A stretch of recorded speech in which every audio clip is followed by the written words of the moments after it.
Shalom, selamat pagi Bapak Ibu serta rekan-rekan yang saya kasihi di dalam Tuhan Yesus Kristus.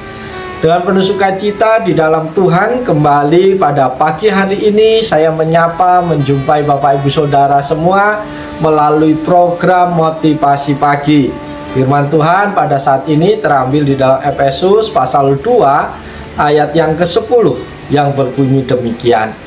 Karena kita ini buatan Allah, diciptakan dalam Kristus Yesus untuk melakukan pekerjaan baik yang dipersiapkan Allah sebelumnya. Ia mau supaya kita hidup di dalamnya. Amin. Bapak Ibu Saudara yang dikasihi oleh Tuhan Yesus Kristus, tema firman Tuhan pada pagi hari ini adalah hidup yang memuliakan Tuhan. Saudara-saudara terkasih, Tuhan Allah menciptakan bumi dan segala isinya pasti mempunyai fungsi dan tujuannya masing-masing. Contohnya, terang Tuhan ciptakan untuk menerangi kegelapan, tumbuh-tumbuhan dan buah-buahan untuk menjadi makanan manusia. Matahari, bulan, dan bintang masing-masing punya tujuan dan fungsinya. Demikian juga dengan kita yang diciptakan seturut dengan gambar Allah atau masterpiece, seperti yang tertulis di dalam Efesus 2 ayat 10 ini. Karena kita ini buatan Allah, diciptakan dalam Kristus Yesus untuk melakukan pekerjaan baik yang dipersiapkan Allah sebelumnya. Ia mau supaya kita hidup di dalamnya. Jadi kita ini adalah buatan Allah yang diciptakan untuk menyatakan kemuliaannya dengan melakukan perbuatan baik. Saudara-saudara terkasih, memang banyak orang di dunia ini yang melakukan pekerjaan baik, tetapi belum tentu tujuannya untuk kemuliaan Tuhan. Contoh, para artis atau pengusaha yang memberikan bantuan sosial kepada orang-orang miskin dan terlantar. Banyak dari mereka hanya mencari popularitas diri mereka sendiri, atau mereka lakukan hanya karena sebatas kasihan saja. Karena memang sebagai manusia kita mempunyai perasaan. Apapun yang menjadi alasan mereka, jika tujuannya tidak untuk mengagungkan dan meninggikan nama Tuhan, maka tidak ada artinya di hadapan Tuhan. Saudara-saudaraku, pertanyaan pada pagi hari ini adalah bagaimana kita bisa memuliakan Tuhan? Yaitu yang pertama, melalui setiap perbuatan dan pekerjaan kita. Bapak Ibu Saudara yang dikasihi Tuhan, 1 Korintus 10 ayat 31 mengatakan, jika engkau makan atau jika engkau minum atau jika engkau melakukan segala sesuatu yang lain, lakukanlah semuanya itu untuk kemuliaan Allah. Jadi Bapak Ibu, mungkin kita berpikir bahwa hidup yang memuliakan Tuhan itu hanya kalau kita melayani pekerjaan Tuhan, seperti berkhotbah, mengajar, berdoa, menginjil, dan lainnya. Memang apabila kita melayani pekerjaan Tuhan dengan cara yang berkenan, maka kita sedang memuliakan Tuhan. Malah dikatakan juga dengan hal-hal yang sederhana seperti soal makan dan minum. Ingat cerita Daniel yang tidak mau menajiskan dirinya dengan makan makanan Raja Babel. Jika soal makanan dan minuman saja begitu penting untuk kita perhatikan, demikian juga dengan hal-hal yang lain dalam kehidupan kita. Misalnya cara kita berkata-kata, cara kita bersikap, cara kita berpikir. Saudaraku yang dikasihi Tuhan, bagaimana kita mengaplikasikan firman Tuhan dalam kehidupan kita sehari-hari, baik itu dalam keluarga, di masyarakat, dan dalam pelayanan. Itu adalah untuk memuliakan Tuhan. Orang dapat merasakan the taste of God's glory ketika kita menyatakan kasih Kristus, yaitu lewat perbuatan baik kepada mereka.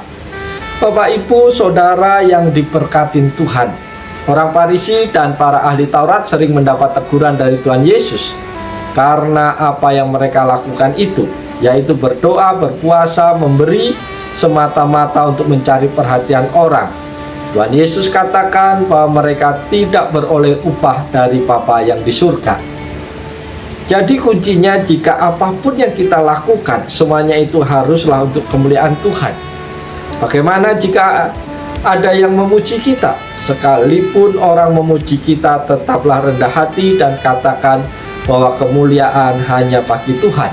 Jangan kita sombong, sebab hidup ini adalah kasih karunia Tuhan. Yang kedua, milikilah kerinduan untuk terus bertumbuh dewasa rohani. 2 Petrus 3 ayat 18 berkata, tetapi bertumbuhlah dalam kasih karunia dan dalam pengenalan akan Tuhan dan Juru Selamat kita, Yesus Kristus. Baginya kemuliaan sekarang dan sampai selama-lamanya. Bapak, Ibu, Saudara yang dikasihi Tuhan, kekristenan itu berbicara mengenai pertumbuhan dan berproduksi atau berbuah. Nah, sama seperti fisik kita bertumbuh dari bayi sampai menjadi dewasa, maka kerohanian kita pun perlu mengalami pertumbuhan. Bagaimana kedewasaan rohani kita bisa bertumbuh? Tuhan akan izinkan kita melewati yang namanya proses. Bagaimana reaksi kita terhadap suatu proses? Apakah kita bersungut-sungut seperti orang Israel di padang gurun, atau memuliakan Tuhan sama seperti Paulus dan Silas di penjara? Bagaimana orang terus mau bertumbuh ke arah Kristus? Ketika menghadapi persoalan, maka ia akan memuliakan Tuhan dengan cara penyembahan, keintiman dengan Tuhan, dan mencari jawaban dari firman Tuhan. Yang ketiga adalah mau dipakai untuk menjadi penuai jiwa. Saudara-saudara terkasih, mari kita belajar dari kisah Filipus, bagaimana Tuhan memakai Filipus untuk menjangkau pejabat dari Ethiopia.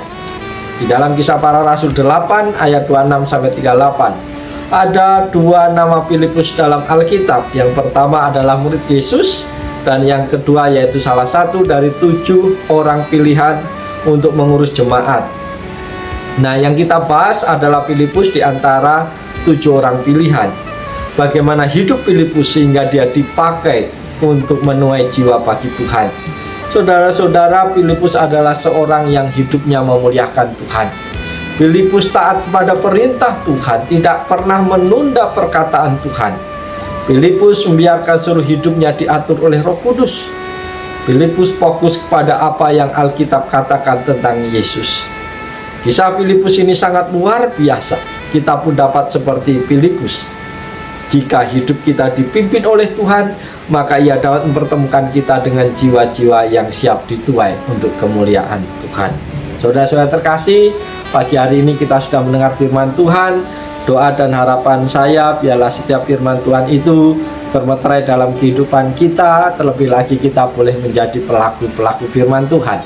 Mari kita jalani tugas tanggung jawab kita sepanjang hari ini dengan penuh sukacita di dalam Tuhan. Tetap semangat, jangan bersungut-sungut. Ingat, ada Tuhan yang selalu hadir dalam hidupmu, yang siap menolong, siap memberkati kehidupan Bapak Ibu Saudara sepanjang hari ini. Haleluya. Amin.